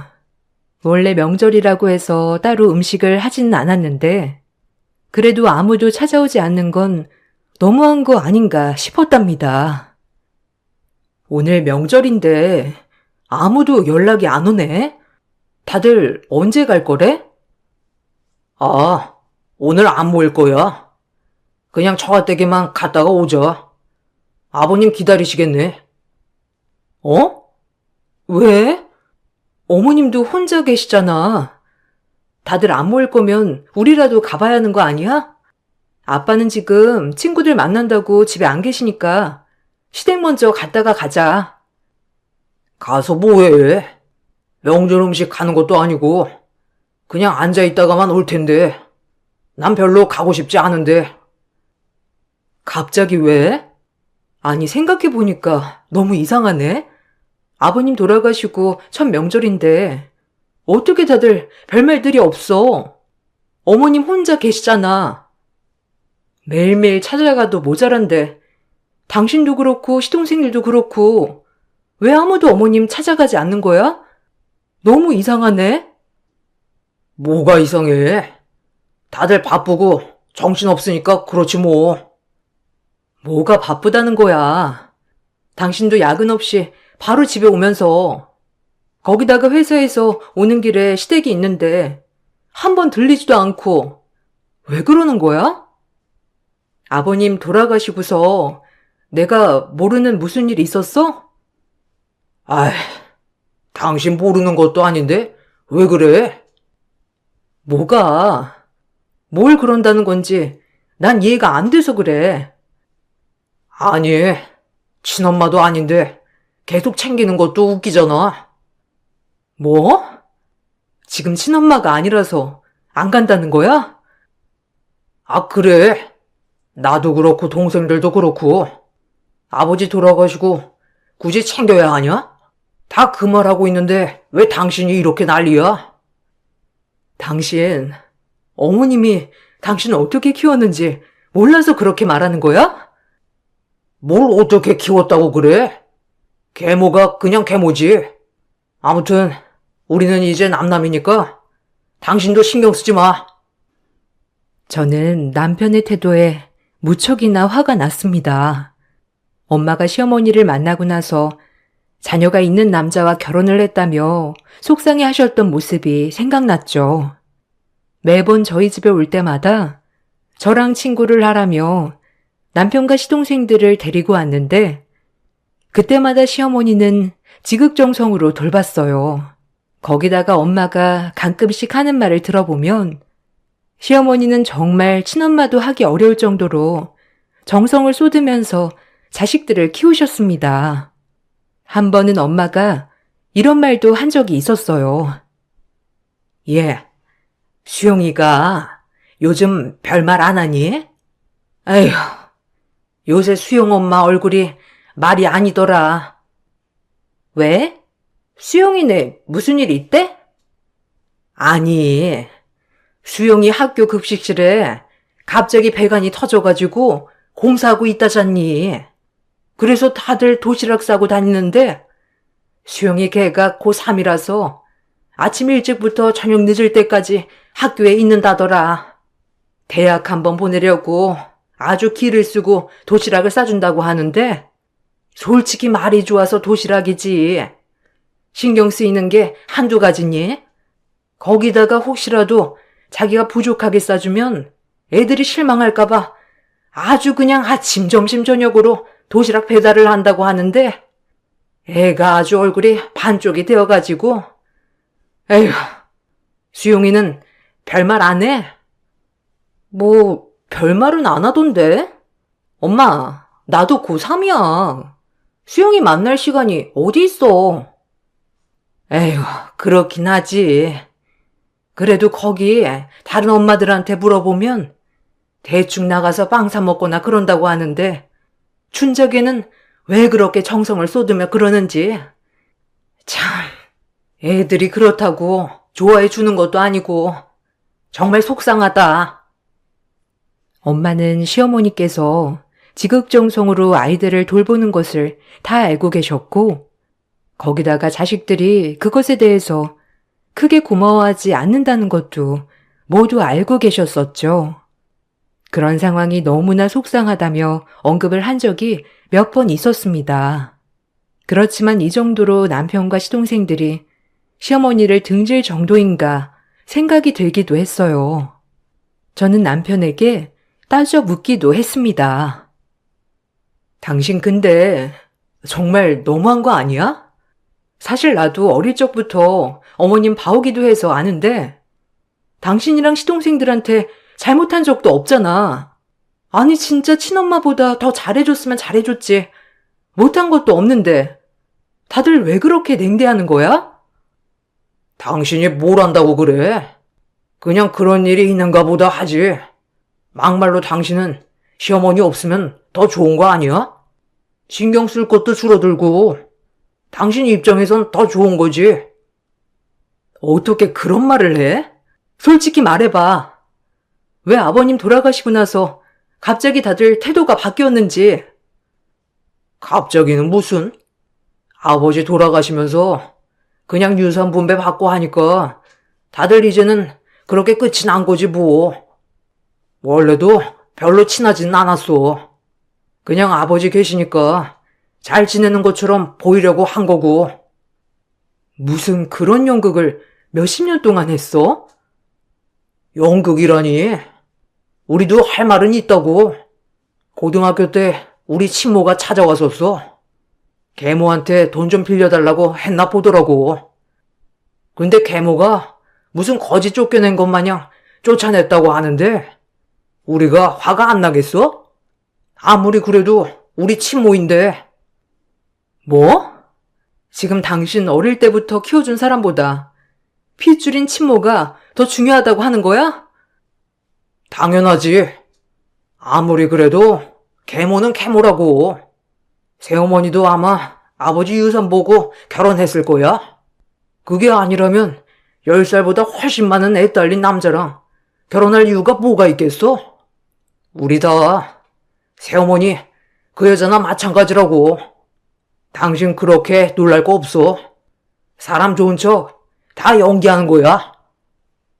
남편의 생각에 정말 황당하기도 하고 화도 많이 났습니다. 무엇보다 이런 생각을 세 자식들 모두 가지고 있다는 게 어처구니가 없었죠. 시어머니는 이런 사실을 알고 있을까 싶어서 물어보고 싶었지만 혹시라도 이런 말을 꺼내는 것이 시어머니에게 상처가 되는 건 아닐까 싶어 함부로 말을 하진 못했어요. 그렇지만 자주 찾아오는 며느리에게 전혀 오지 않는 자식들을 영영 숨길 수는 없었습니다. 아가, 너도 이제 그만 와도 괜찮다. 네? 아휴, 무슨 말씀하시는 거예요? 그만 오다니요. 너도 계속 와보니 알겠지? 우리 애들 이제 영영 안 올 모양인가 보다. 애들 아버지 가실 때 사실 생각은 했었는데 막상 이렇게 되니 참 허무하기도 하고 쓸쓸하기도 하네.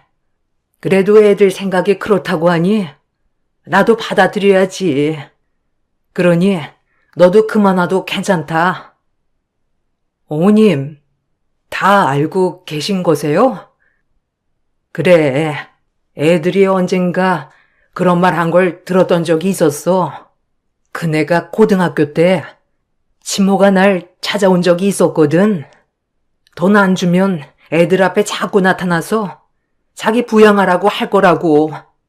그때 냉정하게 내치지 말았어야 하는 거를 혹시라도 애들한테 들러붙을까 싶어서 냉정하게 내쳐버렸다. 근데 그걸 큰애가 다 본 모양이더라고. 애들이 그걸 알고 계모는 계모라고 울며 서로 얘기를 하는데 참 어떻게 해야 하나 싶었거든. 시간이 지나면 내 마음을 알아주겠지 싶었는데 그게 아니더구나. 어머님, 저는 어머님 고생하신 거 다 알아요. 어릴 적부터 봤잖아요. 누구보다 수용 씨 아끼고 시동생들도 사랑해주고 정말 모든 정성을 다 쏟아서 돌봐주셨어요. 저는 그거 다 알아서 어머님 이렇게 둘 수 없어요. 괜찮다. 애들이 나를 인정해주지 않아도 괜찮아. 그래도 자식 복 없는 사람한테 자식을 3명이나 볼 수 있게 해주고 이렇게 착한 며느리까지 보게 해주었으니 나는 그것만으로도 충분하지. 수용이나 다른 애들도 엄마에 대한 상처가 컸었는데 나는 그걸 감싸려고만 했지 치료하려고는 안 해봤어.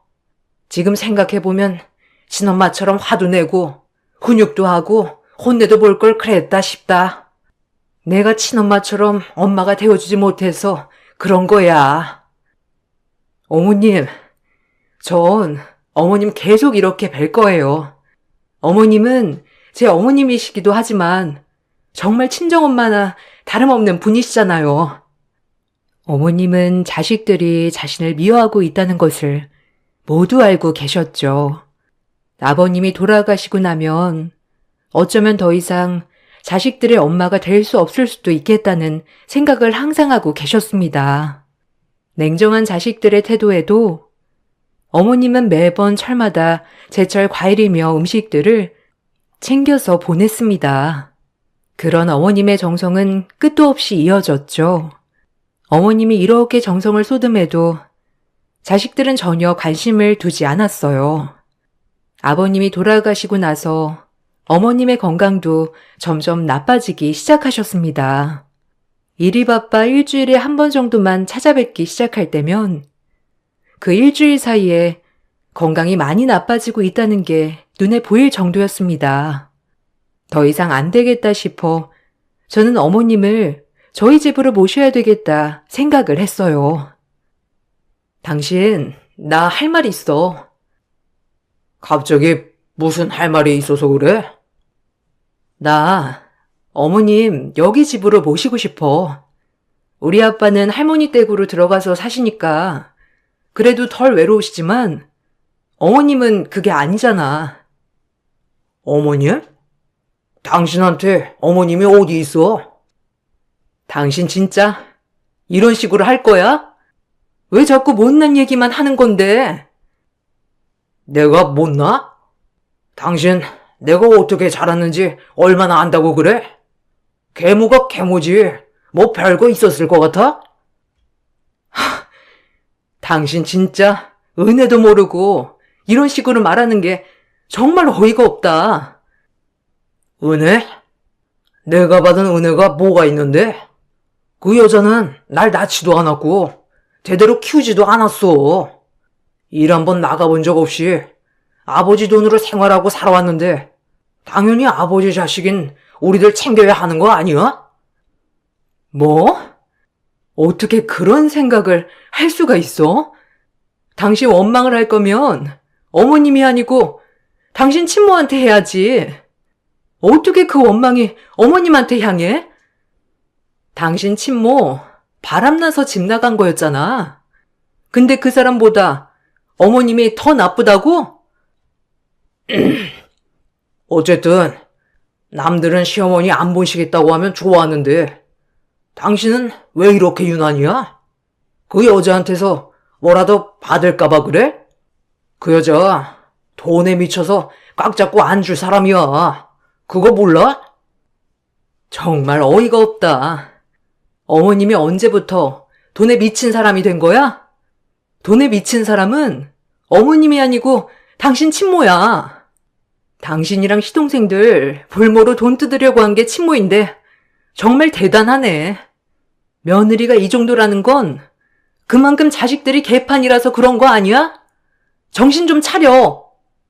난 당신이 모시지 않는다고 해도 내가 모실 테니 그때에 말할 거면 우리도 갈라서자. 남편은 시어머니를 전혀 인정해주지 않았어요. 그런 남편과 시동생들의 태도에 너무나 화가 났습니다. 저와 남편의 냉전 사실이 시동생들에게 알려지자 전화로 저를 설득하려고도 했었죠. 형수님, 형한테 들었어요. 요즘 새어머니 때문에 많이 다투신다고. 네, 요즘 어머님께 안 가시는 것 같더라고요. 어머님 건강도 많이 안 좋으세요. 도련님 바쁘시더라도 얼굴 좀 비추시지. 형수님, 전 새어머니 인정 안 해요. 형이 말을 했는지 모르겠는데 새어머니 때문에 저희는 친어머니도 못 봤어요. 알아요. 그거 다 아니까 이렇게 말씀드리는 거예요. 그거 아시면 이렇게 말 못하시죠. 새어머니는 저희 아버지 돈 때문에 친어머니도 다 끊어버리시고 저희 못 만나게 한 거예요. 친어머니가 남편과 도련님들 볼모로 돈 달라고 협박한 건 아시고요? 돈 안 주면 평생 부양하라고 할 거라고 한 건 아세요? 네? 아니, 그게 무슨 얘기신지? 그렇죠. 이런 얘기는 모르시겠죠? 돈 때문에 욕심낸 건 어머님 아니세요. 뭘 어떻게 아시는 건지 모르겠지만 다른 건 몰라도 그동안 정말 정성으로 가족분들 돌보신 건 아시잖아요. 그것만 보더라도 충분히 어머님 지극정성이셨어요. 혹시 새어머니가 그렇게 얘기하세요? 전 솔직히 새어머님 잘 모르겠어요. 아버지 돈 보고 결혼하셨을 것 같고. 아무튼 저도 인정 못 해드립니다. 그러니 형수님도 새어머니 받아들이지 마세요. 남편뿐만 아니라 시동생들의 생각 역시 새어머니는 친모와의 만남을 끊어버린 장본인이었고 돈 때문에 자신들을 돌보았던 사람이라고 생각을 하고 있었습니다. 그렇지만 저는 이런 생각을 철없는 시절에는 할 수 있어도 나중에 크고 나서는 어느 정도 시어머니를 인정해야 하는 것 아닌가 생각이 들었어요. 그래서 남편이 최근 만나는 사람들을 살펴보기로 했죠. 아니나 다를까 남편과 시동생들은 친모와 만나고 있었습니다. 시아버지가 돌아가시고 난 후부터는 명절이며 각종 행사 때마다 다들 모여 가족처럼 시간을 보내왔던 것이죠. 남편은 저에게 말을 하려고 했었지만 제가 너무 시어머니를 챙기는 바람에 말할 타이밍을 놓쳤다고 얘기를 했어요. 당신 요즘 친어머니 만났느라 그런 얘기를 했던 거야? 사실 그 전부터 친어머니랑 만나고 있었어. 그러다가 아버지 돌아가시고 나서는 계속 만나고 있는 거고. 언제부터? 언제부터 친어머니를 만났는데 왜 나한테 얘기 안 했어? 아버지가 친어머니 만나는 걸 엄청 싫어하시기도 했고, 당신이 너무 새어머니만 챙겨서 말할 타이밍을 놓쳤어. 친어머니 만난 건 성인 되고 아마 군대 전역하고 나서부터였고. 나랑 연애하면서도 만났던 거네? 지금도 계속 만나고 있는 거야? 주말마다 점심 같이 먹고 있어. 그래서 말인데, 엄마가 당신 궁금해해. 언제 한번 같이 식사하면 어때? 뭐? 당신 지금 되게 황당한 거 알지? 뭐가 이상한데? 친어머니랑 밥 먹는 게? 아니, 당신 5살 때부터 어머님이 지금까지 키워주셨어. 당신 친어머니에 대한 기억도 없지 않았어? 그런데 언제부터 갑자기 엄마가 된 거야? 아휴, 엄마가 언제부터 엄마가 된다니. 엄마는 그냥 계속 엄마지. 키워주지 않았다고 엄마가 아닌 거야? 아무리 그래도, 그래. 친엄마 만날 수 있지. 그래도 그럼 키워주신 새어머니한테도 잘해야 하는 거 아니야? 당신 또 그 말 할 줄 알았어. 내가 엄마한테도 물어봤는데 당신 알고 있는 거 그거 사실 아니야. 엄마가 그냥 우리 얼굴만 보여달라고 사정사정 했는데 새어머니, 아니 그 여자가 한 번만 더 나타나면 신고한다고 해서 못 봤다고 하더라. 근데도 지극 정성이라는 거야?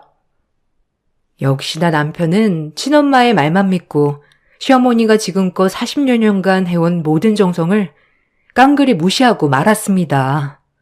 그런 남편에게 더 이상의 희망은 없다고 생각을 했죠.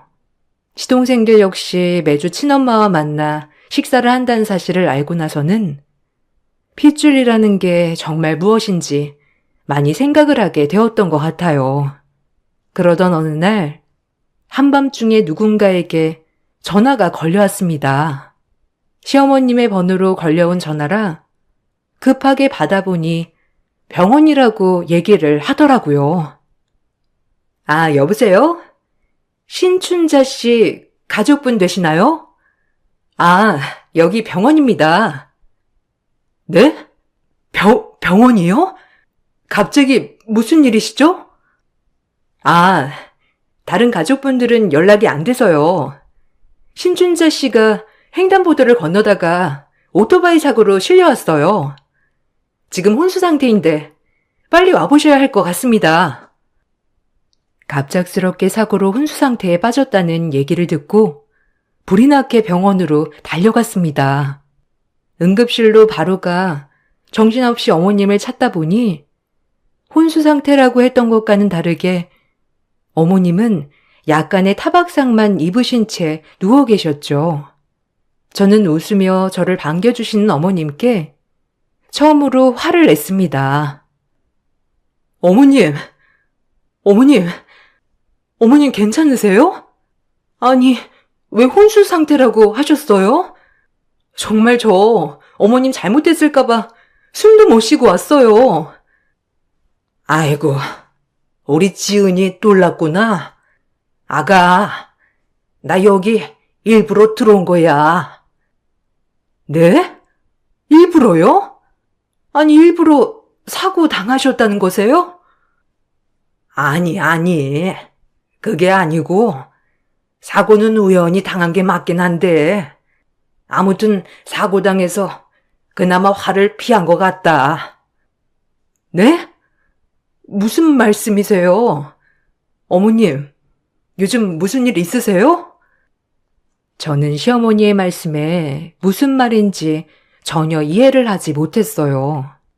입원을 하게 된 시어머니를 1인실로 옮긴 후 저는 그동안의 얘기를 듣게 되었습니다. 시어머니는 전날 갑자기 새 자식들이 자신의 집을 찾아왔다고 얘기를 했어요. 어제 애들이 집에 찾아왔었단다. 어제요? 갑자기 왜 찾아왔대요? 죄송하다고 싹싹 빌었어요? 아니, 그런 건 아니고, 갑자기 나한테 인감을 달라고 하더라고. 아버지 서류를 다 정리 못했다고 하면서. 갑자기요? 지금 1년도 더 지났는데, 무슨 서류를 정리할 게 있어요? 그러니 말이다. 처음에는 갑자기 인감을 달라고 하길래 주려고 했는데 곰곰이 생각을 해보니 애들이 유산 때문에 우리 집에 왔을 수도 있겠다 생각이 들었어. 그래서 주말에 너랑 다 같이 만나서 밥 먹고 주겠다고 했는데 이렇게 사고가 난 거다. 뭐 오히려 잘 됐지. 어머님, 괜찮으세요? 근데 왜 갑자기 인감을 달라고 한 걸까요? 아마 애들 아빠가 나한테 남긴 부동산 때문인 것 같아. 부동산이요? 어머님 살고 계신 집 말씀하시는 거세요? 아니, 그거 말고 사실 애들 아빠가 전부터 다 알고 있었어. 애들이 나 미워하고 자기가 죽으면 다 등 돌릴 거라는 거. 네? 그걸 아버님이 다 알고 계셨다고요? 그래, 나나 애들 아빠나 처음에는 사춘기 때문에 있는 일이라 생각했었는데 그게 아닌 거 알게 된 게 애들 아빠 죽기 전 얼마 전이었어. 재산을 나누려고 한번 애들이랑 다 같이 모인 적이 있었는데 그때 애들이 자신들이 잘 모실 테니 어머님께 말고 자신들한테 세 등분해서 나눠달라는 말을 하더라고. 애들 아빠는 아마 그때 얘네들이 아직도 미워하는구나 알았던 모양이야. 나한테 당신 명의로 있던 부동산을 증여해 줬어. 어머, 그거 모르고 있었어요, 어머님. 이번에 그걸 알고 인감 달라고 한 걸까요? 아마 그럴 거다. 친모가 부동산 쪽으로 일을 한다고 했거든. 남편이 어디 재산 있는지도 좀 알고 있었겠지. 그러다가 남편 이름으로 되어 있던 게 내 이름으로 올라가니 그걸 알고 애들한테 말한 것 같아. 시어머님은 최근 자식들이 친모를 계속 만나고 있다는 소식도 알았다고 말씀하셨어요. 더 이상 자신이 들어갈 곳은 없다고 생각을 하고 이제는 인연이 여기까지인가 보다 생각을 하려고 했는데 끝까지 자신에 대한 분노를 멈추지 않는 자식들에게 더 이상은 참을 수 없다 생각을 하셨죠. 그래서 모든 재산에 대해서 저에게 주고자 이야기를 꺼내셨습니다. 지은아, 너는 내 딸이야. 그렇지? 그럼요, 어머님. 어머님은 제 친정엄마나 마찬가지세요. 그래서 나는 이 재산을 너에게 다 줄까 해. 네? 전부 다요? 어머님, 남편이랑 시동생 때문이라면 굳이 그러시지 않으셔도 돼요. 어머님이 가지고 계시다가 나중에 차차 정리를 하시는 게 좋지 않으실까요? 지금 어머님이 다 처분하시고 사용하시는 것도 좋으실 것 같아요. 아니다. 사실 애들 내가 입양을 해서 내가 죽으면 다 받을 수 있는 재산들이야. 그런데 난 이제 그렇게 하고 싶지가 않아졌어. 40년 넘게 애들을 위해서 노력했는데 결국에는 내 노력은 아무도 알아주지 않았다는 것이 참 허무하고 힘들더구나. 내가 노력하면 잘못 알았던 사실들도 깨달을 수 있을 거라고 생각했는데 그게 아니었어. 아가, 난 이제 기운도 없고 너희 엄마처럼 뱃속에 똑같은 게 자라고 있어. 시간도 없어.